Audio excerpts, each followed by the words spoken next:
చూసినట్లయితే దావీదు కీర్తన అని స్పష్టంగా రాశారు. ఈ కీర్తన ఈయన గొర్రెల కాపరి, ఈయన గొర్రెల కాపరి. ఇతని తండ్రి యెష్షై, ఇతనికి 8 కొడుకులు. చివరివాడు దావీదు. 7 సైనికుల కింద ట్రైనింగ్ అయ్యి సైనికుల్లోకి వెళ్ళారు. ఇతడు పొట్టువాడు. అందుకని తండ్రి ఏం చేశాడంటే, కొన్ని గొర్రెలు ఉంటాయి, రోజు ఆ గొర్రెలు అతనికి అప్పగించి అడవిలో మేపుకు రమ్మని ఆయన ఏం చేశాడంటే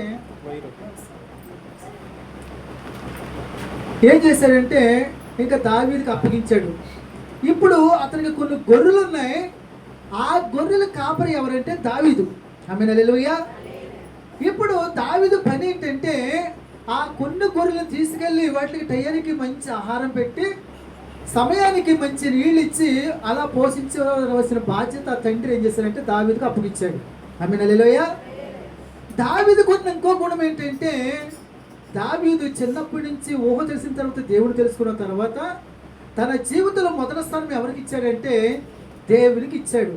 ఆమేన్, హల్లెలూయా. ఇప్పుడు గొర్రెలకి కాపరి ఆయన అయితే అతను ఏం చేశాడంటే, నాకు కాపరి దేవుడని దేవుడిని కాపరిగా చేసుకుని తన జీవితంలో ఎన్ని దీవులు పొందుకున్నాడు అనేది ఈ కీర్తన కూడా స్పష్టంగా వివరించుకుంటూ వచ్చాడు. ఆమేన్, హల్లెలూయా.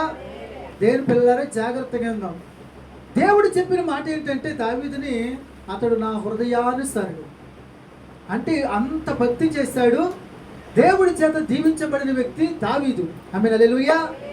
ఎందుకంటే దేవుడు ఎవరిని కూడా ఊరుకుని ఆశీర్వదించలేడు.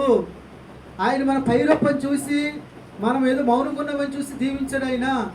ఆయన చెప్పింది ఎవరైతే చేస్తారో వారు దీవిస్తాడని వాక్యం సెలవిస్తూ ఉంది. హల్లెలూయా. ఇప్పుడు ఇక్కడ చూసినట్లయితే ఈయనే గొర్రెలకు కాపరిగా ఉన్నాడు. అయితే ఆయన ఏం చేస్తాడంటే, నాకు కాపరి దేవుడు ఉన్నాడు, ఆ కాపరి కింద నేను ఉన్నాను కాబట్టి ఆయన కింద నేను ఉంటే కనుక ఆయన కాపరిగా చేసుకుంటే నా జీవితంలో దేవుడు ఏ విధంగా దీవించాడు అనేది ఈ కీర్తన కూడా స్పష్టంగా వివరించుకుంటూ వచ్చాడు. ఆమేన్, హల్లెలూయా. దేవుని పిల్లలారా, ఈరోజు పరిశుద్ధాత్ముడు స్పష్టంగా మనతో మాట్లాడుతున్నాడు. ఈ లోకంలో నీకు నాకు బట్టలున్నా, తింటాకి తిండున్నా, బంధువులున్నా, స్నేహితులున్నా, బంగారం ఉన్నా, ఏదున్నా ఎవరిని నువ్వు కాపరిగా చేసుకోకూడదు, నాయకుడిగా చేసుకోకూడదు. ఎందుకంటే సృష్టిని సృష్టించి నిన్ను సృజించిన ఆ దేవుడినే కాపరిగా పెట్టుకుంటే నీ జీవితంలో, నీ కుటుంబ జీవితంలో గొప్ప గొప్ప కార్యాలు జరుగుతాయని వాక్యం సెలవిస్తూ ఉంది. ఆమేన్, హల్లెలూయా. అందుకని దావీదు జీవితంలో కష్టాలు, శోధనలు, బాధలు, ఇబ్బందులు, తల్లిదండ్రులు దగ్గరుండేవారు, తర్వాత దూరం అయిపోయారు. అన్నలు దగ్గరున్న తర్వాత దూరం అయిపోయారు, బంధువుల దగ్గర దూరం అయిపోయారు, అందరూ దూరం అయిపోయారు. లాస్ట్కి భార్య దూరం అయిపోయింది, లాస్ట్కి ప్రేమించిన అందరూ దూరం అయిపోయారు. అతని దగ్గరికి ఏమొచ్చిందంటే మరణం కూడా దగ్గరికి వచ్చింది. ఆమేన్, హల్లెలూయా. ఏ పరిస్థితులైనా సరే అందరూ విడిచిపెట్టారు, కానీ దేవుడు మాత్రం విడిచిపెట్టుకోకుండా ఈయన ఏ విధంగా కాపాడాడో, ఈయన ఏ విధంగా దీవించాడో, ఏ విధంగా ఆశీర్వదించాడో ఇతని జీవితంలో ఒక్కొక్కటి చెప్పుకుంటూ వచ్చాడు ఆయన. ఆమేన్, హల్లెలూయా.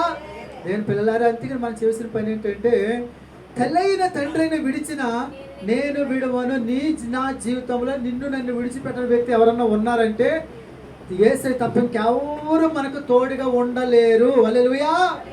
ఒకవేళ ఉండొచ్చు, అయితే మన వయసు మనకు 60-70 ఇస్తాడు ఆయుష్కాలం. ఇచ్చినంత వరకు లోపు ఒక్కొక్కరు దూరం అయిపోతూ ఉంటారు. మనం దేవుడికి దగ్గర అయ్యే లోపు మనకున్న వాళ్ళందరూ కూడా ఒక్కొక్కటి దూరం అయిపోతూ ఉంటారు. అది వాస్తవం అంటారా కాదంటారా చెప్పండి? పిల్లలు దూరం అవుతారు. అవరా ఆడపిల్లలు పెళ్లి చేస్తాం, ఎక్కడికి వెళ్తారు? అత్తారింటికి వెళ్తాం. 1 సంవత్సరం అమ్మ నాన్న బెంగ ఉంటుంది, 2వ సంవత్సరం నా భర్త నేను రానంటే, అవునా కదా? అవునంటే కదంటారా? పెళ్ళోడు పెళ్లి చేస్తావు, అతనికో భార్య వస్తుంది. పురుషుడు తన తల్లిదండ్రుని విడిచి భార్యని హత్తుకుంటాడు. తర్వాత అమ్మ నాయన అప్పుడు నా భార్య అంటాడు, అమ్మని వద్దంటాడు. డౌట్ ఏమీ లేదు, అది వాస్తవం కూడా చూస్తున్నాం కూడా మనం. అవునంటారు కదంటారా? అవునే కదా? ఇప్పుడు నా భర్త నుంచి అన్ను అనుకోవచ్చు, నీ భర్త ముసలాడు అయిపోతాడు, అతను అందమో పోతుంది, డబ్బులు రావు, ఏమి రావు, నాకు చెయ్యాలంటాడు. అప్పుడు నీకు ఓపుకుండదు. అప్పుడు ఏమవుతుంది పరిస్థితి? గందరగోళం.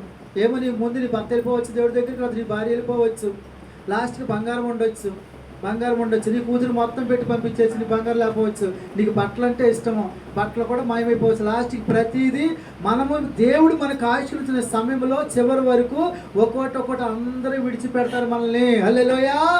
విడిచిపెట్టని వ్యక్తి ఎవరైనా ఉన్నారంటే దేవుడే. ఎందుకు తెలిస్తే ఇక్కడ తోడుగా ఉంటాడు. రేపొద్దున చనిపోయిన తర్వాత పరలోక రాజ్యంలో కూడా ఉండేది ఆయనే. ఆమె హల్లెలూయా. అంతే మనం చేసిన పని ఏంటంటే ఈ లోకంలో అందరూ ఒక్కొక్క స్టెప్ ఎండిపోయిన చెట్టుకి ఎండిపోయిన కొమ్మలు ఒకటి ఎలా ఊడిపోతూ ఉంటాయో మన జీవితంలో కూడా అందరూ దూరం అయిపోతారు. ఆమె హల్లెలూయా. అందుకనే దావీదు ఏం చేశాడంటే దేవుణ్ణి కాపరిగా పెట్టుకున్నాడు. ఆమె హల్లెలూయా. ఎవరిని పెట్టుకున్నాడు? దేవుడిని నువ్వు కాపరిగా పెట్టుకుంటే అతని ఆ కాపరి దేవుడు ఎటువంటి కాపరి అయినా చూడండి, ఒకసారి చూడండి. ఇప్పుడు అంటున్నాడు యెహోవా నా కాపరి అంటున్నాడు ఆయన. దేవుడిని కాపరిగా పెట్టుకున్నాడండి ఆయన. ఎంతగా దేవుడిని ఎందుకు కాపరిగా పెట్టుకున్నాడు ఆయన అని మనం చూసినట్లయితే చూడండి. యోహాను సువార్త 14వ అధ్యాయము 14వ వచనం. యోహాను సువార్త 10వ అధ్యాయము 14వ వచనం చదువుకుందాం. నేను గొర్రెలకు మంచి కాపరిని. హల్లెలూయా. జాగ్రత్తగా వినండి. ఇప్పుడు దావీదు దేవుడు ఎందుకు కాపరిగా చేసుకున్నాడో తెలుసా? అక్కడ అన్నారు యేసుక్రీస్తు ప్రభుల వారు నేను గొర్రెలకు మంచి కాపరిని. మన దేవుడు ఎవరంటే అండి మంచి కాపరి. మంచి కాపరి ఆయన. ఇప్పుడు దావీదులాగా నా కాపరి అన్నాడు అనలేదు. యేసేమన్నాడు నేను మంచి కాపరిని. హల్లెలూయా. మరి మంచి కాపరి అన్నాడంటే చెడ్డ కాపర్లు ఉంటారంటారా? ఉన్నారు. అక్కడంటారు కింద ఇంటికి చదువుకోండి. జీతగాళ్ళకు ఉంటారు కాపర్లు. దేనికమ్మా? జీతగాళ్ళు ఉంటారు కాపర్లు. వాళ్ళు కాపలు కాస్తారు కానీ వాళ్ళు జీతగాళ్ళు. అంటే దాని అర్థం ఏంటంటే నైట్ పూట తోడేళ్ళు ఏదైనా విసర్జతువులు వచ్చినప్పుడు వాళ్ళు ఏం చేస్తారంటే శుభ్రంగా పడుకుంటారు. తీసుకెళ్ళిపోయి అని ఇతను ముందే దాక్కుంటాడు. మరి మంచి కాపరి ఏం చేస్తాడు? అయ్యో నాకు ప్రాణం ఉంది, దానికి ప్రాణం ఉంది కదా, అయ్యో ఇలా నా ముందే ఎలా తీసుకెళ్ళిపోతే నేను ఎలా ఊరుకుంటాను, నా ప్రాణం దాని ప్రాణం ఒకటే కదా అని మంచి కాపరి ఏం చేస్తాడంటే ప్రాణాన్ని తెగించి కాపాడతాడు. హల్లెలూయా. అంతేనా దావీదు జీవితంలో ఒకసారి మనం చూస్తాం కదా. సౌలు రాజు దగ్గర అంటాడు ఏమని? అయ్యా ఒక రోజు మా మందలోకి సింహం వచ్చింది అయ్యా, గొర్రెలు పట్టుకెళ్ళిపోతుంది అయ్యా, నేనేం చేశానంటే దానితో పోరాడి దాన్ని చంపేసి గొర్రె పిల్లని విడిపించాను. హల్లెలూయా. గొర్రె పిల్లని విడిపించాను అంటాడు. అంటే దాని అర్థం ఏంటి? ఆయన ఆ తండ్రికి లెక్కప్ చెప్పాలి కాబట్టి తన ప్రాణం తెగించి కాపాడాడు. ఆమె హల్లెలూయా. అంతేనా యోహాను సువార్త 10వ అధ్యాయము 11వ వచనం కూడా చదువుకుందాం. నేను గొర్రెలకు మంచి కాపరిని.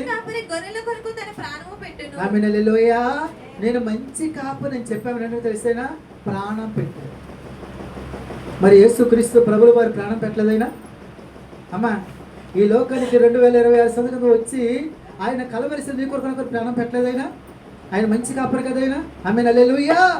అంతే మనం చేసిన పని ఏంటంటే మన జీవితంలో దేవుణ్ణి ఎవరైతే కాపరిగా పెట్టుకుంటారో వారి జీవితాలు చాలా బాగుంటాయి. హల్లెలూయా. అంతేనా యెషయా గ్రంథము 40వ అధ్యాయం 11వ వచనం కూడా చదువుకుందాం. యెషయా గ్రంథం 40వ అధ్యాయము 11వ వచనం చదువుకుందాం. తన మందను మేపును. ఆమేన్ హల్లెలూయా. దేవుడు ఏం చేస్తాడంట?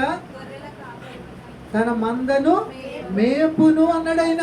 అంటే దేవుడు కాపరిగా మనం పెట్టుకుంటే దేవుడు ఏం చేస్తాడైనా? మేపుతాడైనా. ఎలా మేపుతాడు? మనల్ని ఎలా మేపుతాడు? తనకిష్టమైన జనాంగం ఎవరంటే ఇశ్రాయేలు ప్రజలు. ఏ ప్రజలమ్మా? ఇశ్రాయేలు ప్రజలు. అరణ్యంలో నడపమన్నాడు, నడిచారు. వాళ్ళు ఏమనుకున్నారంటే అరణ్యంలో నడమంటున్నాడు, మరి భోజనం ఎలా పెడతాడు, నీళ్ళు ఎలాగతాడు చూద్దాం అసలు అని పరీక్ష పెట్టారు. హల్లెలూయా. దేవదూతలు తిని ఆహారాన్ని పైనుంచి పంపించాడు. 40 సంవత్సరాలు తిన్నారండి వాళ్ళు. ఆమేన్ హల్లెలూయా. మరి ఎలా పోషించాడు వారిని అంటే వారికి దేవుడు కాపురిగా ఉన్నాడు కాబట్టి దేవుడు ఎలా పోషించాలో దేవుడికి ఒక్కడికే తెలుసు. ఆమేన్ హల్లెలూయా. దేవుని పిల్లలంతా దేవుడి దగ్గరికి వచ్చిన తర్వాత దేవుడు నమ్ముకున్న తర్వాత నాకు తెలిసి ఎవరికి కూడా పస్తులు ఉంచడు ఆయన. హల్లెలూయా. సింహ పిల్లలు లేపగల ఆకలికుంటే తను నమ్ముకున్న పిల్లలను ఫస్ట్ ఉంచడు. దేవుడి దగ్గరకు వచ్చిన తర్వాత ఆయన దగ్గరకు రావాలే కానీ వచ్చిన తర్వాత మనల్ని మేపే వ్యక్తి ఎవరంటే యేసయ్యా. హల్లెలూయా. ఇప్పుడు అటువంటి మంచి కాపరిని దావీదు ఏం చేశాడంటే కాపరిగా పెట్టుకున్నాడు. మరి కాపరిగా పెట్టుకుంటే మరి దేవుడు ఏం చేశాడు? ఇతనికి దేవుడు ఏం చేశాడు చూసినట్లయితే అక్కడ అంటాడు, యెహోవా నా కాపరి, నాకు లేమి కలగదు. హల్లెలూయా. దేవుడినే కాపరిగా చేసుకుంటే ఇతనికి ఏది కొదువు లేదంటమ్మా, ఇతనికి ఏది కొదువు లేదంటండి. హల్లెలూయా. మన దేవుడు నమ్ముకుంటే, మనం ఆయన కాపరిగా పెట్టుకుంటే మనకి ఏది కొదువా రానియడు. హల్లెలూయా, హల్లెలూయా. దేవుని పిల్లలారా, అంత ఆశీర్వాదం దేవుడి దగ్గర ఉందండి. రెండు అంటాడు ఆయన, పచ్చిక గల చోట్లను ఆయన నన్ను పరుండ చేయుచున్నాడు. పచ్చిక గల చోట్లను నన్ను పరుండ చేయించు. ఎక్కడ పడుకోబెడతాడు అమ్మాయినా? ఎక్కడ పడుకోబెడుతున్నాడు? పచ్చిక. గొర్రెలకి ఏం కావాలి? ఎండుగడ్డి కావాలా, పచ్చిగడ్డి కావాలా అమ్మా? అమ్మాయి నెలలోయ. వాస్తవంగా పశువులు మేపే వాళ్ళ దగ్గర 2 గడ్డలు ఉంటాయి. ఒకటి ఎండుగడ్డి స్టాక్ ఉంచుతారు. ఎండుగడ్డి ముఖ్యమా, దాంట్లో పచ్చగడ్డి ముఖ్యమా అమ్మా? పశువులకి పచ్చగడ్డి ముఖ్యమా, ఎండుగడ్డి ముఖ్యము? ముందు ఏ తింటాయి? పచ్చగడ్డి తింటేనే బలం వస్తుంది, పాలు ఎక్కువ ఇస్తాయి. అవునంటారు కదంటారమ్మా? ఆమె హల్లెలూయా. దేని పిల్లలారా, అక్కడ అంటున్నాడు, అక్కడ పచ్చిగల చోట్ల నన్ను పరుండ చేయిస్తున్నాడు. మనం దేవుడు కాపరిగా పెట్టుకుంటే ఆ గొర్రెలకు పచ్చదనం ఎంత ముఖ్యమో, ఎంత సంతోషం, ఎంత ఆనందం ఇస్తుందో అటువంటి మంచి జీవితాన్ని దేవుడు మనకిస్తాడు. ఆమె హల్లెలూయా, ఆమె హల్లెలూయా. రెండు అన్నాడు అక్కడ, శాంతికరమైన జలముల యొద్ద నన్ను ఎక్కడ నడిపిస్తానంట? ఏ జలములు అంటున్నాడు ఆయన? ఏ జలములు? ఇప్పుడు నీళ్ళు తాగాలనుకోండి, అంతకుముందు నీళ్ళు ఎవరు నీళ్ళు అడితే ఏ ఇచ్చిన తాగేవారు, మన శరీరం పడి. కానీ ఇప్పుడు నీళ్ళు అడుగుతున్నారు. అడిగేటప్పుడు, అమ్మా ఫిల్టర్ నీళ్ళ, మామూలు నీళ్ళ, ఐస్ నీళ్ళ, కూలింగ్ నీళ్ళ, వేడి నీళ్ళ అని అడిగి తాగవలసిన పరిస్థితి కదమ్మా. ఇక్కడ ఏమన్నాడు? ఇక్కడైనా శాంతికరమైన జలముల యొద్ద నడిపించుచున్నాడు. ఏ జలములు అన్నాడు అక్కడ? శాంతికరమైన జలములు. ఆమేన్, హల్లెలూయా. నేను పిల్లలారా, యేసు క్రీస్తు ప్రభుల వారు ఏమంటారంటే, నేనిచ్చే నీళ్లు మీరు తాగితే ఎప్పుడు తప్పికుంటారు అంటాడు. నేనిచ్చే నీళ్లు అవి జీవ జలపు నీళ్ళు అంటాడు ఆయన. ఆమేన్, హల్లెలూయా. నేను పిల్లలు దేవుడు కాపరిగా పెట్టుకుంటే ఆ జలములు దేనికి సాదృశ్యం ఉందంటే పరిశుద్ధాత్మకి సూచనగా ఉంది. ఆమేన్, హల్లెలూయా. దేవుడు తన పిల్లలకి ఏం చేస్తాడంటే తన పరిశుద్ధాత్మ శక్తితో నింపుతాడు. ఆమేన్, హల్లెలూయా. ఆ శక్తితో నింపబడ్డాం అనుకోండి, అక్కడ రాయబడిన మాట ఏంటంటే ఆయన అంటాడు, ఆయన శాంతికరమైన జలం మీద నన్ను నడిపించుచున్నాడు. హల్లెలూయా. నిన్ను దేవుడు ఎక్కడికి నడిపిస్తాడంటే శాంతికరమైన జలముల దగ్గర నడిపిస్తాడు ఆయన. ఆమేన్, హల్లెలూయా. 3 మనం చూసినట్లయితే, నా ప్రాణమునకు ఆయన సేద తీర్చుచున్నాడు. ఆమేన్, హల్లెలూయా. నా ప్రాణమునకు ఆయన సేద తీరుస్తున్నాడు. ఏం తీరుస్తున్నాడు? దేనికి సేద తీరుస్తున్నాడు ఆయన? ప్రాణమునకు కదమ్మా. ఇప్పుడు ప్రజలందరూ విసిగిపోతున్నారు. అమ్మ ఏదని చెప్తుంటే ఇష్టం ఉంటే చేస్తారు, లేదంటే కసురుకుంటారు. అమ్మ నాన్న ఎదిరించేస్తున్నారు పిల్లలు కదా. వాళ్ళకి ఇష్టం ఉండట్లేదు. అప్పుడు దాకా భర్త చేసేసాడు అనుకోండి, ఇంటికి వచ్చేటప్పటికి ఈవిడ ఏమండి ఆ పని కూడా చేయనన్నది అనుకో, ఆయన విసిగిపోతున్నాడు. ఆయన ప్రాణం విసిగిపోతుంది. హల్లెలూయా. అవునంటారు కదంటారా అమ్మ? లాస్ట్కి స్కూల్లో పిల్లలు చదువుకుని సాయంత్రం పట్ల వాళ్ళ అమ్మ నాన్న ఏదైనా చెప్పారు అనుకోండి, పిల్లలు ఇసుకుపోతున్నారు. ఇప్పుడు ప్రాణం విసుగుదల వచ్చేస్తుంది అందరికీ. అవునంటారు కదంటారా? చిన్నపిల్లల దగ్గర ఫోన్ లాక్కుంటున్నాం అనుకోండి, వాళ్ళ ప్రాణం విసిగిపోతుంది. హల్లెలూయా. అవునంటారు కదంటారా? అందరూ ప్రాణాలు విసిగిపోతున్నాయి. కారణం ఏంటంటారు? ఆమేన్, హల్లెలూయా. అవునంటారు కదంటారమ్మా? చిన్నపిల్లల కానించి యవనస్తుల కానించి పెద్దవాళ్ళు అందరూ ప్రాణాలు విసిగిపోతున్నాయి. మనశ్శాంతి ఉండలేదు అంటున్నారు వాళ్ళు. అయితే ఇక్కడ దేవుడు అంటున్నాడు, ఏమంటాడంటే నా ప్రాణమునకు ఆయన సేద తీరుస్తున్నాడు. ఎందుకనంటే కాపరిగా ఎవరున్నారు? దేవుడు ఉన్నాడు. కాపరిగా దేవుడు ఉంటే ఏం చేస్తాడంటే నువ్వు ఏం చెయ్యాలో అదే చేయమంటాడు. ఏది వద్దో అది వద్దు అంటాడు. అంటే దాని అర్థం ఏంటి? అసలు ఎండాకాలం కదమ్మా, పనికి వెళ్ళి వచ్చారు. పనికి వెళ్ళి వచ్చి 11:00కో 12:00కో వచ్చారు అనుకోండి. ఇప్పుడు ఆ వ్యక్తికి ఏం కావాలి? ఇప్పుడు దేవుడు ఏమంటాడు తెలుసా? నువ్వు ఇప్పుడు పనికి వెళ్ళి వచ్చావు కదా, ఇప్పుడు ఏం చేయాలంటే కాసేపు భోజనం చేసి ఒక అరగంట గంట కాసేపు ఇలా తీసుకో, కాసేపు రెస్ట్ తీసుకో అంటాడు. ఆమేన్, హల్లెలూయా. అలాగే దేవుడు చెప్పినట్టు మనం చేసామనుకోండి, అప్పుడు ఒక గంట తిన్న తర్వాత ఒక అరగంట గంట పడుకుంటే మంచి ఆరోగ్యం వస్తుంది. మళ్ళీ మధ్య నుంచి ఎంత పని చేయగలుగుతాం. ఆమేన్, హల్లెలూయా. ఇప్పుడు దేవుడు ఆ మంచి సలహాలు ఇస్తూ ఉంటాడు. అయితే దేవుడు మాట అనుకోకుండా కాసేపు టీవీ సీరియల్ చూద్దాము, కాసేపు సినిమా చూద్దాము, కాసేపు అక్కడికి వెళ్దాం, బయటికి వెళ్దాం అంటే నేను అనుకున్న వరకు వెళ్ళేవారు ఏం జరుగుతుంది? ఆల్రెడీ పని చేసి వచ్చి అలసిపోయావు కదా, రెస్ట్ అవ్వకుండా మళ్ళీ ఇంకో పని అప్ చెప్పవు కదా, మరి తర్వాత మళ్ళీ మధ్య నుంచి మళ్ళీ పనికి వెళ్ళాలి కదా ఎండలోను. అప్పుడు ప్రాణం ఏమనిపిస్తుంది? చిరాకు వచ్చేస్తుంది. రెస్ట్ లేదు, ఒక పక్కన కళ్ళు మంటలు, మరో పక్కనేమో పొద్దున్న చేసి బాడీ అలసిపోయింది. అవునే కదా, అప్పుడు ప్రాణం ఏమనిపిస్తుంది? ఎందుకు వచ్చింది సుఖ ప్రాణం ఇది, దీనికన్నా చనిపోతామే బెటరు. ఎందుకు వచ్చింది ఆ స్థితి నీకు? ప్రాణం ఇసుకుపోయిన పరిస్థితి నీకు ఎందుకు వచ్చింది? నువ్వు దేవుడి మాట వినలేదు. ఆమె హల్లెలూయా. అందుకని పరిశుద్ధాత్మ దేవుడు మనలో ఉన్నాడు అనుకోండి అని చెప్తాడు ఆయన. ఇప్పుడు ఈ పంచే, ఇప్పుడు ఆ పంచే, అక్కడికి వెళ్ళొద్దు, ఇలా చేసి చెప్తాడు, ఖచ్చితంగా చెప్తాడు ఆయన. మనం ఆయన మాట కదని ఎప్పుడైతే బయటికి వెళ్ళిపోతాం ఆయన మాట అనుకోకుండా, అప్పుడు మన ప్రాణం ఇసుకుపోతుంది. ఆమె హల్లెలూయా. అందులో వాక్యం సెలవిస్తా ఉంది, నా ప్రాణమును ఆయన సేవ తీర్చుచున్నాడు, తన నామమును బట్టి నీతి మార్గములు నన్ను నడిపించుచున్నాడు. హల్లెలూయా. ఏ మార్గంలో నడిపిస్తున్నాడు ఆయన? నీతి మార్గంలో నడిపిస్తున్నాడు. దేని పిల్లలారా జాగ్రత్తగా వినండి. దేవుడు ఎప్పుడైనా సరే తోడుగా ఉన్నట్టు లెక్క ఏంటంటే, ఏ మనుషులకైతే దేవుడు తోడుగా ఉంటారో ఆ మనుషులు నీతిగా నడుస్తారు. ఎలా నడుస్తారు? నీతిగా నడుస్తారు. కొంతమంది చూడండి, వాళ్ళ ప్రవర్తన బాగోదు, నోటి మాట ఎంత భక్తులుగానో, ఏళ్ళ భూమి మీద భక్తులు అంత రీతిగా ఉంటారు.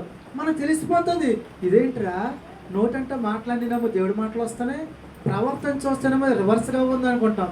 వాస్తవం ఏంటంటే వాళ్ళ కూడా ఉండేది పరిశుద్ధాత్ముడు కాదు. ఆమె హల్లెలూయా. ఎందుకని? వాళ్ళేమో మందిరంలో ఒకలాగా ఉంటున్నారు, బయట ఒకలాగా ఉంటున్నారు. అంటే ఇటు చల్లగాను లేరు, వెచ్చగానే లేరు. మరి ఎలా ఉన్నట్టు? నులివెచ్చనిగా. మరి నులివెచ్చనిగా ఉంటే దేవుడు ఏం చేస్తున్నాడు? ఉమ్మి వేస్తాను అంటే నాకు చిరాకు నాకు. ఆమె హల్లెలూయా. దేని పిల్లలారా, దావీదు అంటాడు, నన్ను ఎక్కడ మరి ఏ మార్గంలో నడిపిస్తున్నారంటే నీతి మార్గం. ఏ మార్గం? దేని పిల్లలారా జాగ్రత్తగా వినండి. నువ్వు నేను ఎంత నీతిగా బ్రతికితే నా కుటుంబం అంత బాగుంటుంది. ఆమె హల్లెలూయా. నీకు నాకు ఏ కొదువు ఉండదు. లాస్ట్కి మన దేశంలో కరువు వచ్చినా, రాష్ట్రంలో కరువు వచ్చినా, ప్రభుత్వం చేతులు ఎత్తేసినా నీవు నీ కుటుంబం మాత్రం చాలా బాగుంటావు. ఎందుకని? నీకు కాపరి ఎవరంటే దేవుడు. ఆమేన్. హల్లెలూయా. హల్లెలూయా.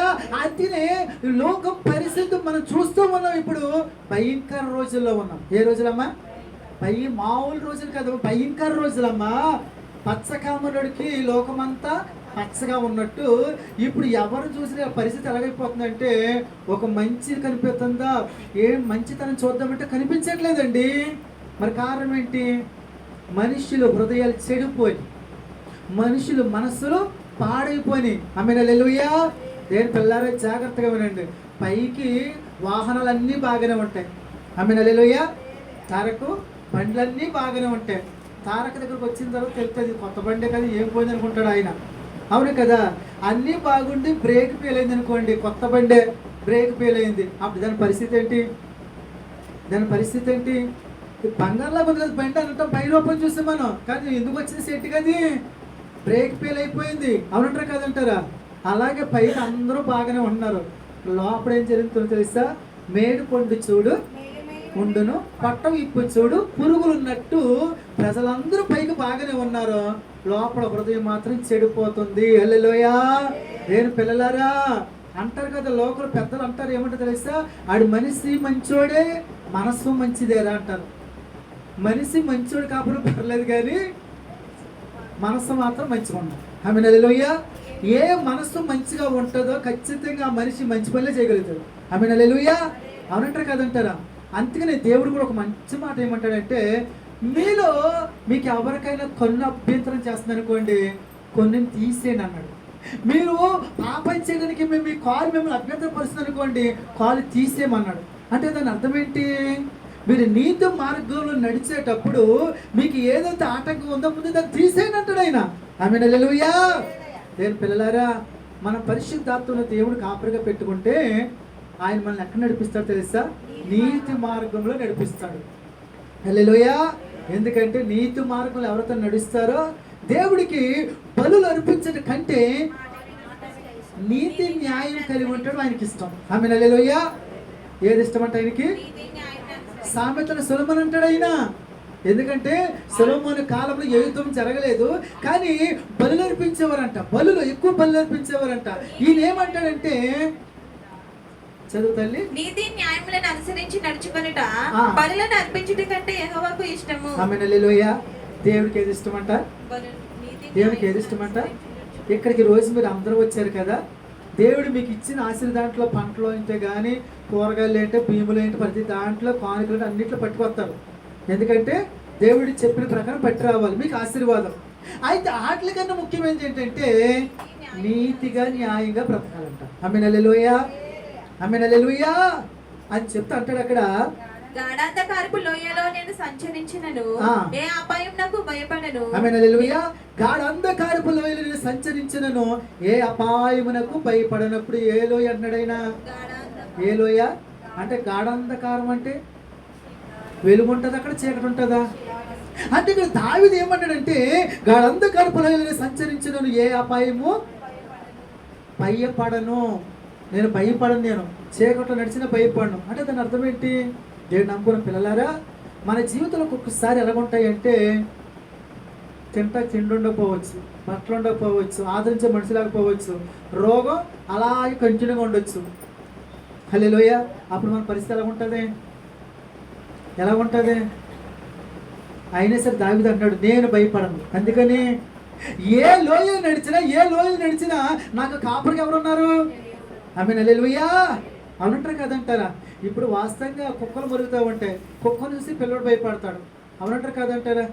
కూడా తండ్రి ఉంటే 10 కుక్కలు రాని 100 కుక్కలు రాని మరి మా తండ్రి పక్కన ఉన్నాడని మనోడే ఆటలు తవ్వుతూ ఉంటాడు, ఆటలు బెదిరిస్తూ ఉంటాడు. అవునంటారు కదంటారా? మరి అంత ధైర్యం ఎలా వచ్చింది ఆయనకి? పక్కన తండ్రి. ఆమేన్ హల్లెలూయా. అందుకనే దావీదు అడవులు మేపేటప్పుడు అడవులో జంతువులు ఉంటాయి. అవునంటారు కదంటారా? భయంకరమైన లోయలు ఉంటాయి అక్కడ. అయితే నేను ఎక్కడికి వెళ్ళినా నేను భయపడను. కారణం ఏంటంటే నా దేవుడు నేను ఏం చేశాను? కాపరిగా పెట్టుకున్నాను. ఆమేన్ హల్లెలూయా. దేవుని పిల్లలారా, దేవుడిని నువ్వు కాపరిగా పెట్టుకుంటే నీ జీవితంలో కూడా పగలనగా నైట్ అనగా ఆయన ఎప్పుడు కూడా నీకు తోడుగా ఉంటాడు. కాబట్టి మనము దేనికి భయపడాల్సిన పని ఏమి ఉండదు. ఆమేన్ హల్లెలూయా, హల్లెలూయా అని చెబుతూ నీవు నాకు తోడైయుందువు, నీ దుడ్డు కరియు నీ దండమును నన్ను ఆదరించును. ఆమేన్ హల్లెలూయా. ఎందుకనంటే అంటాడు అక్కడ, నువ్వు నాకు తోడైయుందువు, నీ దుడ్డు కర్రయు నీ దండమును నన్ను ఆదరించును. హల్లెలూయా. కాపరి దగ్గర ఖచ్చితంగా దుడ్డు కర్ర ఒకటి, నీ దండం 2 ఉంటాయి. కర్ర ఉంటుంది, దండం ఉంటుంది. అంటే దాని అర్థం ఏంటంటే కర్రతో ఏదైనా శత్రువు అంటే ఓ విధంగా ఆ గొర్రెలకు శత్రువు వచ్చారనుకోండి, జంతువులు వచ్చినాయనుకోండి, సింహం కానీ ఎలుగుబంట్లు కానీ తోడలు వచ్చినాయనుకోండి, ఇతను కొట్టడానికి అవకాశం ఉంది. ఇప్పుడు గొర్రె ఒక్కొక్కసారి ఏం చేస్తూ ఉంటుందంటే దారిలో నడవకోకుండా ముళ్ళ కంచెలోకి వెళ్ళిపోతూ ఉంటుంది. అప్పుడు ఆయన ఏం చేస్తాడు? ఆయన అక్కడ అంటాడు అక్కడ, నీ దండము నన్ను ఆదరించినప్పుడు దండంతో ఏం చేస్తారు? పట్టికి దాన్ని ఏం చేస్తారంటే లాక్కును కూడా పెట్టుకుంటాడు. ఆమేన్ హల్లెలూయా. అంటే నువ్వు దారి తొలగిపోతుంటే నేను లాక్కుంటాడు ఆయన. ఒకవేళ నీకు ఎవరైనా శత్రువు వచ్చారనుకోండి, ఆ శత్రువు మీదకి యుద్ధానికి ఎవరు వెళ్తారంటే మన దేవుడు వెళ్తాడు. ఆమేన్ హల్లెలూయా. అంతే మన జీవితం చేసిన పని అంటే దేవుని కాపరిగా పెట్టుకోండి. ఎవరిని కాపరిగా పెట్టుకుంటారు? ఆమేన్ హల్లెలూయా. ఎవరైతే దేవుడి మీద ఆధారపడి దేవుడు కాపరిగా దేవుడు కాపరిగా పెట్టుకుంటారో ఖచ్చితంగా వారి జీవితాలు చాలా బాగుంటాయి. హల్లెలూయా అని చెబుతూ అంటాడు ఆయన. నాకు భోజనము సిద్ధపరచుదువు, నూనెతో నా తల అంటి ఉన్నావు, నా గిన్నె నిండి పొర్లుచున్నది. ఆమేన్ హల్లెలూయా. నా శత్రువులు ఎదుట నువ్వు నాకు భోజనం సిద్ధపరచు. ఎక్కడ భోజనం మనకి? శత్రువులు ఎదుట భోజనం. శత్రువులు ఎదుట భోజనం పెడతాడండి ఆయన. ఆమేన్ హల్లెలూయా. శత్రువుకు లేని కృపను మనకుందండి కృప. హల్లెలూయా. అంతే మనం చేసిన పని ఏంటంటే దేవుడు అంటాడు పాత నిబంధన ప్రకారం కంటికి కన్ను పంటికి పన్ను, కొత్త నిబంధన ప్రకారం భోజనం పెట్టి అంటాడు. హల్లెలూయా. ఎవరికే? శత్రువులకు భోజనం పెట్టమంటాడమ్మా. పెట్టు భోజనం వాళ్ళకి. ఆమేన్ హల్లెలూయా. దేని పిల్లలారా, అటువంటి మంచి దేవుడు మన దేవుడు అని చెప్పి అంటాడు అక్కడ, నూనెతో నా తల అంటి ఉన్నావు. ఆమేన్ హల్లెలూయా. నూనెతో నా తల అంటి ఉన్నావు. వాస్తవంగా తలకు నూనె ఎట్టుకుని అంటించుకునేది ఎవరు అమ్మా? ఇప్పుడు అయితే షాంపూలు చేయించేసి సింపుల్గా అయిపోతుంది, కానీ అలా కాదు. కానీ పూర్వకాల స్నానం అంటే ముందు తలకి నూనె రాసి మద్దన చేసి అప్పుడు అన్నీ కుంకుడు గాలిని పసుపు అని అదని 4 రకాలు రుద్ది చేసి అంతగా అంటేవారు. అప్పుడు తలస్నానం అయిన తర్వాత ఎంత పీస్ఫుల్గా అంత బాగుండేది కదమ్మా. అవును కదా. మా చిన్నప్పుడు కూడా మా తల్లిదండ్రులు మేము స్కూల్కి వెళ్ళినప్పుడు కూడా ప్రతి శనివారం ప్రార్థనకి వెళ్ళాలి కాబట్టి అమ్మ మా అమ్మగారు ఏం చేసేవారంటే కుంకుడుగా నానబెట్టి కొట్టేసి తలకు నూనె రాసేసి అప్పుడు పోసేసి అంటుతూ ఉంటే అయిన తర్వాత మురికంతా పోయిన తర్వాత అప్పుడు ఎంత ఎంత ప్రశాంతంగా ఉండేదో ఆమె నెలలోయ కదమ్మా. ఇప్పుడు తల్లి అసలు ముట్టుకోవట్లేదు. ఎవరి తల్లో పిల్లలు పట్టించుకుంటున్నారమ్మా. ఉందమ్మా అంత ఒప్పు ఉందా? ఎవరు స్నానం చేసిరారా, బాత్రూంలో షాంపూ ఉందా పెట్టుకుంటారా? అవునా మరి, అవునంటారు కదంటారా? ఆమె నెలలోయ మా చిన్నతనంలో ఆడపిల్ల కానీ మగపిల్ల కానీ తల్లి ఎంచక నూనె రాసి కుంకుడు కలిసి రుద్ది ఎంచక తలంటే పారకు ఒకసారి ఎంత బాగుంటుందమ్మా. ఆమె నెలలోయ చేసారా? మీకు ఏమైనా గుర్తొస్తుందమ్మా? మీ పిల్లలు చేశారు అలాగా? చేసేమన్నా దేవుని స్తోత్రాలు చెప్పండి. ఆమె నెలలోయ అంత బాగుండేది. తల స్నానం అంటేనే ఎంత హుషారుగా చేసుకునేవారు. ఎందుకని అంత బాగుంటుంది. తలకు నూనె రాసి మద్దన చేసి అమ్మ చెయ్యి వేసి అప్ప రుద్దుతూ ఉంటే ఎంత తల రుద్దుతున్నప్పుడే కొంతమంది నిద్ర వచ్చేసినట్టు ఉంటుంది కదమ్మా. హల్లెలూయా. దావీదు అంటున్నాడు, ఏమంటున్నాడు? నూనెతో నా తల అంటి ఉన్నావు, నా గిన్నె నిండు పొర్లుచున్నది. ఆమేన్. హల్లెలూయా. నేను పిల్లలారా, గిన్నె నిండు పొర్లే ఆశీర్వాదము ఎవరి దగ్గర ఉందంటే మన యేసయ్య దగ్గర ఉంది. ఆమేన్. హల్లెలూయా. నువ్వు ఎప్పుడైతే ఆయన కాపరిగా పెట్టుకుంటావో నీ ఇంట్లో గిన్నె ఏమవుతుంది? పొర్లుతూ ఉంటుంది. ఆమేన్. హల్లెలూయా. అవునంటారు కదంటారా? దేవుడు నమ్ముకుని విడిచిపెట్టే దేవుడు కాదండి ఆయన దీవించే దేవుడు, ఆశీర్వదించే దేవుడు అండి. వాళ్ళు ఏదో 2 రోజులు వస్తూ ఉంటావు, లేకపోతే ఒక 4 రోజులు కష్టంగా ఉంటుంది, ఆ తర్వాత 2 ఆశీర్వాదమే. ఆమేన్. హల్లెలూయా అని చెప్తూ చివరికి అంటాడు ఆయన, నేను బ్రతుకు దినములన్నీ కృపాక్షేమములే నా వెంట వచ్చాను. హల్లెలూయా. చూసారు విశ్వాసంతో ఎలా మాట్లాడుతున్నాడు? నేను బ్రతుకు దినములన్నీ నా కూడా ఏమొస్తాయి? కృప క్షేమములు. అంటే నా జీవితంలో క్షేమం ఉంటుంది, నాకు కావలసినన్ని దేవుడు ఇస్తాడని చెప్తున్నాడు ముందుగానే. ఎలా చెప్పగలుగుతున్నాడు అన్నమాట? ఎలా చెప్పగలుగుతున్నాడు? పిల్లడు విశ్వాసం అని తెలుసా? తండ్రి కూడా ఉన్నాడు కాబట్టి నేను ఏది అడిగినా తండ్రి కొంటాడని విశ్వాసం. అవునంటారు కదంటారా? చెప్పండి. పిల్లడు విశ్వాసం మన నాన్న దగ్గర డబ్బులు ఉన్నాయో లేవని ఆలోచిస్తాడా, లేకపోతే నా తండ్రి కొంటాడని విశ్వసిస్తాడా? చెప్పండి. నా తండ్రి కూడా ఉన్నాడు, అందుకనే పిల్లలు తల్లిదండ్రులు కూడా ఎందుకు తీసుకెళ్తారంటే వెళ్ళారనుకోండి వాళ్ళకి అన్నీ బాగుంటాయి కదమ్మా. అంతేనా? కొంతమంది తల్లిదండ్రులు ఏం చేస్తారంటే మేము రామరా నువ్వు కొనుక్కోలేని డబ్బులు ఇచ్చి తప్పించుకుంటారు. ఎందుకని వీడు కూడా వెళ్ళామనుకోండి డబ్బులు వచ్చి పెడతాడని కొంతమంది పిల్లల్ని కూడా తీసుకెళ్ళాలని ఉంటుంది. కానీ కొంతమంది పిల్లలు ఏం చేస్తారంటే అమ్మ నాన్న కొంటేనే తీసుకుంటారు. కొంతమంది అలా కాదు, కనిపించిందల్లా కొనమంటే ఉంటారు. అప్పుడు ఇసుకుపోయి తల్లిదండ్రులు చేస్తారంటే ఎవరిని తీసుకెళ్ళకూడదు, మనం మన డబ్బులకు వచ్చి అయిపోతాయి అంటారు. అవునంటారు కదంటారా? ఆమేన్. హల్లెలూయా. దేవుని పిల్లలారా, మన విశ్వాసం ఏంటంటే మన దేవుడు నమ్మదగిన దేవుడు, కాపరి కాబట్టి ఆయన నమ్ముకుంటే నీ గిన్నె నిండి పొర్లి ఆశీర్వాదం కృపా క్షేమములు దీనికి కూడా వస్తాయి. హల్లెలూయా. 1 రోజు 2 రోజు కదండి, జీవితాంతం కూడా దేవుడు తోడుగుండే దేవుడు అయినా. హల్లెలూయా అని చెప్తుంటాడు, చిరకాలము యెహోవా మందిరములో నేను ఎక్కడ నివాసం చేస్తాను. ఇన్ని దీవుల్ని నాశనం కాబట్టి ఆయన కాపరి నివసించే స్థలం ఏది? మందిరం. అందుకే నేను మందిరం విడిచిపెట్టాను. నేను మందిరాన్ని విడిచిపెట్టాను. నేను మందిరానికి వెళ్ళిపోతాను. నేను మందిరంలో ఏముంది? ఆశీర్వాదం ఉంది. ఆ కాపరి ఉన్నాడు కాబట్టి నాకు కావాల్సిన ఇస్తాడని నేను మందిరంలో ఉంటాను అంటున్నాడు ఆయన. హల్లెలూయా. మరి దేవుని పిల్లలారా, ఈరోజు పరిశుద్ధాత్మ అందరితో మాట్లాడుతూ ఉన్నాడు. మరి నీ కాపరి ఎవరిని పెట్టుకున్నా? భర్తనా, భార్యనా, పిల్లలనా, ఆస్తిపాస్తున్నా, బంగారన్నా, దేని పెట్టుకుంటున్నావు? మొత్తం అన్నీ ఎగిరిపోతాయి. అది కష్టమేం కాదు. అయితే నువ్వు యేసుని కాపరిగా పెట్టుకుంటే ఆయన నీకు తోడుకుంటాడు. ఏ సమయంలో నీకు ఏది కావాలో అన్నీ ఆయనే చూసుకుంటాడు. ఆమేన్. హల్లెలూయా. అందుకనే దావీదు జీవితంలో అలాగ అనుభవించాడు కాబట్టి అతను బాల్యము నుండి అంటాడైన, నేను బాల్యము నుండి ఇప్పుడు ముసలివాడయ్యాను, నీతిమంతుడు విడగొట్టడు కానీ భిక్షమెత్తుట నేను చూడలేదంటాడు. హల్లెలూయా. మనం విడిచిపెట్టే దేవుడు కాదండి. ఈ లోకంలో మనుషులు విడిచిపెడతారండి, బంధువులు అందరూ విడిచిపెడతారండి, మనుషులు మాటిస్తారు, మళ్ళీ సాయంత్రం మాట తిప్పుతారండి. నీ దేవుడు ఎవరు తెలిస్తే నీ కొరకు ప్రాణం పెడతాడండి. ఆల్రెడీ పెట్టేశాడు ఆయన. ఆల్రెడీ నీకు కావాల్సింది ఇస్తాడండి ఆయన. అయితే చేసిన పని ఏంటంటే దేవుని కాపరిగా పెట్టుకోండి. హల్లెలూయా. ఎవరిని కాపరిగా పెట్టుకుంటా? దేవుని కాపరిగా పెట్టుకోండి. ముదిమి వచ్చే వరకు నిన్నెత్తుకునే దేవుడును నేనే. హల్లెలూయా. అవునంట కదంటరా. తల్లిదండ్రులు పిల్లలు మనకు అన్ని చూడగలుగుతారు. ముసలితనం వచ్చిందనుకోండి, అప్పుడు అసలైన ప్రేమ బయటపడుతుంది. ఏ ప్రేమ?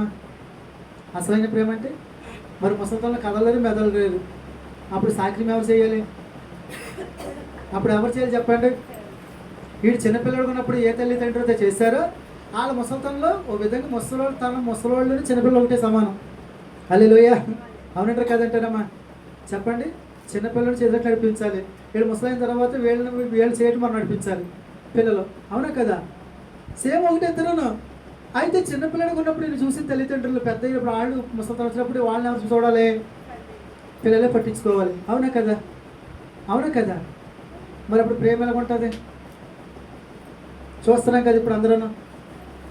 అమ్మ నాన్న ఏమనుకోకండి, నువ్వంటే నాకు ఇష్టమో కానీ మా ఆవిడకి ఇష్టం లేదు. మరి ఏంటంటే ఆనందాసనం వేసేయమంటుంది. నేను వేసేయమంటుంది మంచి చెప్పేసుకుంటారు ముఖం మీద. ఆవిడ ఏడుతుంది, అమ్మ నాన్న ఏడుతున్నారు, వీడు ఏడుతున్నాడు. పాపడు బాధ తట్టుకోలేక ఆడ వద్దురా, నీ బాధ నాకు అర్థమైందిరా నాన్న, మరి ఏం చేస్తాం? అటువంటి కోడలను తీసుకున్నావు, అటువంటి భార్య దొరికిందిరా నీకు అని ఏం చేస్తారంటే ఇంకా చెప్పుకోలేక అనాథాశ్రమానికి వెళ్ళిపోతున్నారు. ఎవరు కదమ్మా? రోజులు ఎలాగున్నాయి ఇప్పుడు. కానీ దేవుడు ఏమంటాడు తెలుసా? నిన్ను ఎత్తుకునే ముదిమి వచ్చే వరకు ఎత్తుకునే వాడును నేను. హల్లెలూయా. అబ్బా, ఎలా ఎత్తుకుంటాడు ఆయన? ఎలా ఎత్తుకుంటాడు? పరిశుద్ధ లేఖలు మనం చూస్తే అబ్రహాము కానీ, ఇస్సాకు కానీ, యాకోబు కానీ ముదిమి వచ్చే వరకు వయసు వృద్ధాప్యం వచ్చే వరకు దేవుడు తోడుగా ఉన్నాడంట. వాళ్ళు ఆరోగ్యంగా ఉండగలిగారు. హల్లెలూయా. దేవుడు తోడుకున్న దాని అర్థం ఏంటంటే ఆయన తోడుగా ఉన్నాడు అనుకోండి. తల్లిగారు సాక్ష్యం చెప్తాను కదా, రోడమ్మ గారు. మీ అమ్మగారు వయసు ఎంత అమ్మా?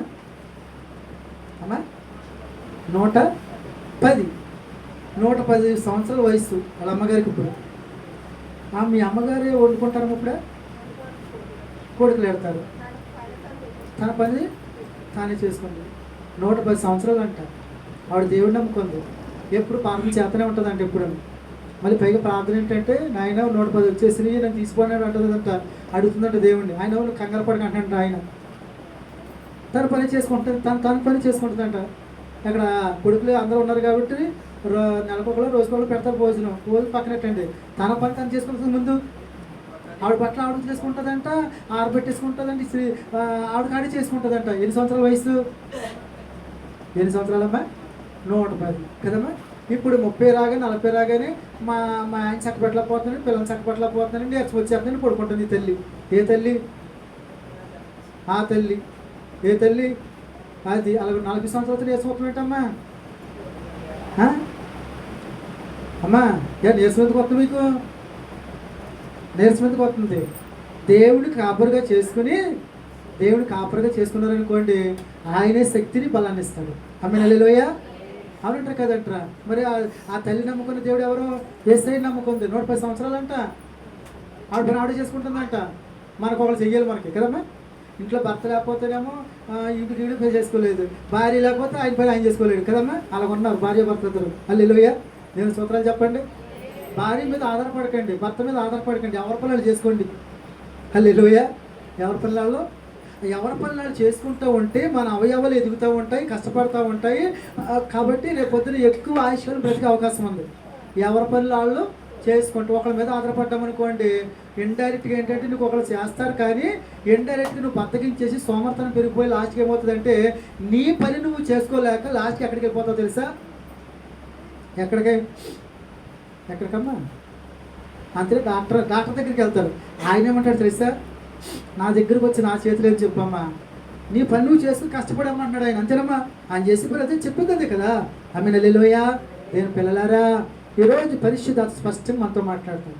నువ్వు దేవుని కాపరిగా పెట్టు, ఎవరిని పెట్టద్దు, ఎవరి మీద ఆధారపడకు. దావీదు అలాగే కాపరిగా దేవుడు పెట్టుకున్నాడు కాబట్టి తన జీవితం చాలా బాగుందమ్మా. తన జీవితం చాలా బాగుంది. హల్లెలూయా. దావీదు నమ్ముకున్న దేవుడే మన దేవుడు. హల్లెలూయా. కాబట్టి ఆయన కాపరిగా దేవుని ఎలా చేసుకున్నాడు, ఏ విధంగా దేవుని పొందుకున్నాడు, మనం కూడా దేవుడు కాపరిగా పెట్టుకుంటే సేమ్ ఆయనకి ఇచ్చిన దీవులే మనకు కూడా ఉంటాయి. అయ్యే మనకి ఇస్తాడు దేవుడు. హల్లెలూయా. అటువంటి కృపను దేవుడు మనందరికీ అనుగ్రహించును గాక. ఆమేన్.